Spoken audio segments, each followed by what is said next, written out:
India का western coast, जहां Arabian सी से मिलता है, यहां गुजरात में एक पुराना शहर है, प्रभास पाटन। ये एक तीर्थ स्थान है जहां 3 पवित्र नदियां मिलती हैं, ऐसा कहा जाता है। और यहीं पर लहरों के बीच खड़ा है सोमनाथ मंदिर। ये मंदिर शिव जी का है, जो विनाश के देवता हैं। लेकिन यहां शिव जी की पूजा सोमनाथ के रूप में होती है, जो चांद के देवता है। सोमनाथ की कहानी बहुत पुरानी है। ये प्यार, धोखा और मुक्ति की कहानी है। कहा जाता है कि चांद के देवता चंद्र को उनके ससुर दक्ष ने श्राप दिया था। दक्ष ने गुस्से में कहा कि चंद्र की रोशनी कम होती जाएगी और आखिरकार गायब हो जाएगी। दुखी चंद्र ने शिव जी से मदद मांगी। शिव जी चंद्र की हालत देखकर पिघल गए और उन्हें एक उपाय बताया। उन्होंने कहा कि प्रभास पाटन में चंद्र का एक मंदिर होगा। यहाँ चंद्र पवित्र पानी में स्नान करेंगे और जैसे जैसे वो स्नान करेंगे, उनकी रोशनी वापस आती जाएगी। ये बढ़ने और घटने का चक्र हमेशा चलता रहेगा। इस तरह सोमनाथ मंदिर शिव जी की दया और चंद्र की भक्ति का प्रतीक बन गया। कहते हैं कि असली मंदिर सोने का बना था, विश्वास का एक चमकता हुआ प्रकाश स्तंभ। सदियों से ये मंदिर कई बार टूटा और फिर से बनाया गया। हर बार ये राख से उठता, विश्वास की अटूट भावना का प्रतीक। सोमनाथ मंदिर की कहानी सिर्फ एक इमारत की कहानी नहीं है। ये मानव आत्मा के लचीलेपन, विश्वास की अटूट शक्ति और बुराई पर अच्छाई की जीत की कहानी है। पहला सोमनाथ मंदिर कहानियों और रहस्यों में छुपा है। कुछ कहते हैं कि इसे खुद चांद के देवता ने बनाया था। दूसरे मानते हैं कि इसे दिव्य वास्तुकार विश्वकर्मा ने बनाया था। इसकी उत्पत्ति चाहे जो भी हो, पहला मंदिर देखने लायक था, ऐसा कहा जाता है। शुद्ध सोने से बना, यह सूरज के नीचे चमकता था। तीर्थयात्री पूरे भारत से इस मंदिर में आते थे। वो आशीर्वाद लेने, प्रार्थना करने और मंदिर की भव्यता को देखने आते थे। मंदिर के पुजारी अपनी पवित्रता और ज्ञान के लिए प्रसिद्ध थे। वे पूरी श्रद्धा से मंदिर की देखभाल करते थे। यह सुनिश्चित करते थे कि सभी रस्में ठीक से निभाई जाएं।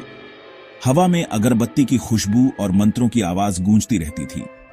भक्त देवता को फूल, फल और कीमती पत्थर चढ़ाते थे। मंदिर सिर्फ पूजा का स्थान नहीं था, ये सीखने का केंद्र था। थके हुए लोगों के लिए आश्रय और भक्तों के लिए आशा का प्रतीक था।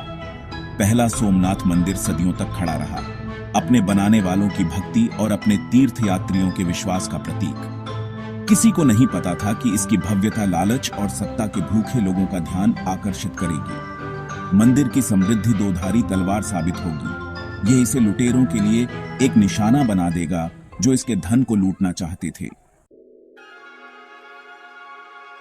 सोमनाथ मंदिर अपनी अमीरी के लिए मशहूर जल्द ही निशाना बन गया। समुद्र के किनारे होने के कारण यह समुद्री लुटेरों के लिए आसान शिकार था। मंदिर के पुजारी शास्त्रों के ज्ञानी होने के बावजूद युद्ध की क्रूरता के लिए तैयार नहीं थे। पहला हमला एक झटके के रूप में आया। लुटेरे, जिनके दिल लालच से भरे थे, मंदिर पर टूट पड़े। उन्होंने इसका सोना लूटा, इसके गर्भगृह को अपवित्र किया और विनाश का निशान छोड़ गए। प्रभास पाटन शहर, जो कभी तीर्थ यात्रा का केंद्र था, खंडहर में बदल गया। सोमनाथ मंदिर पर हमला एक बड़ा झटका था। ये एक कठोर याद दिलाता था कि सबसे पवित्र स्थान भी मानव जाति के लालच और हिंसा से अछूते नहीं है। फिर भी विनाश की राख से आशा की किरण जगी। भक्त हालांकि दुखी थे, लेकिन निराश नहीं थे। उनका मानना था कि सोमनाथ की आत्मा को कभी बुझाया नहीं जा सकता। नए दृढ़ संकल्प के साथ उन्होंने अपने प्रिय मंदिर के पुनर्निर्माण का कार्य शुरू किया। पत्थर दर पत्थर मंदिर फिर से उठा, उनके अटूट विश्वास का प्रतीक। पुनर्निर्मित मंदिर हालांकि अपने पूर्ववर्ती जितना भव्य नहीं था, लेकिन कम शानदार नहीं था। यह आशा की किरण के रूप में खड़ा था, लोगों के दिलों में जलने वाली भक्ति की अटूट भावना का प्रमाण। हालांकि विनाश और पुनर्निर्माण का चक्र अब भी खत्म नहीं हुआ था।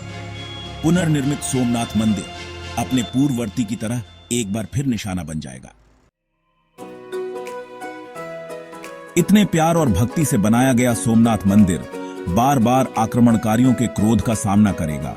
ऐसा लगता था कि हर बार जब मंदिर का पुनर्निर्माण किया जाता, तो उसे फिर से नष्ट कर दिया जाता। हर हमला अपने साथ विनाश, दर्द और निराशा की लहर लाता। फिर भी हर बार शिव के भक्त टुकड़ों को उठाते और फिर से निर्माण करते। मंदिर को मैत्रक वंश ने 649 ईस्वी में लूटा था। 725 ईस्वी में अरब सेनापति जुनैद ने अपनी सेनाओं को मंदिर को गिराने के लिए भेजा।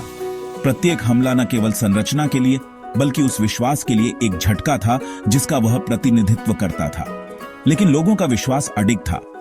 हर बार मंदिर को और भी अधिक उत्साह और भक्ति के साथ फिर से बनाया गया। सोमनाथ मंदिर पर बार बार हुए हमले लचीलेपन और प्रतिरोध की कहानी कहते हैं। वे एक ऐसे विश्वास की बात करते हैं जिसने बुझने से इनकार कर दिया, एक ऐसी आत्मा जिसने टूटने से इनकार कर दिया। मंदिर न केवल धार्मिक विश्वास का बल्कि लोगों की स्थायी भावना का प्रतीक बन गया। प्रत्येक पुनर्निर्माण के साथ सोमनाथ की कथा बढ़ती गई। मंदिर अत्याचार के खिलाफ प्रतिरोध का प्रतीक बन गया, प्रतिकूल परिस्थितियों पर काबू पाने के लिए विश्वास की शक्ति का प्रमाण। यह आशा की किरण बन गया, दूर दूर से तीर्थयात्रियों को आकर्षित करता, सांत्वना चाहता और उनके विश्वास की पुष्टि करता। लेकिन मंदिर की और उस विश्वास की सबसे बड़ी परीक्षा अभी बाकी थी।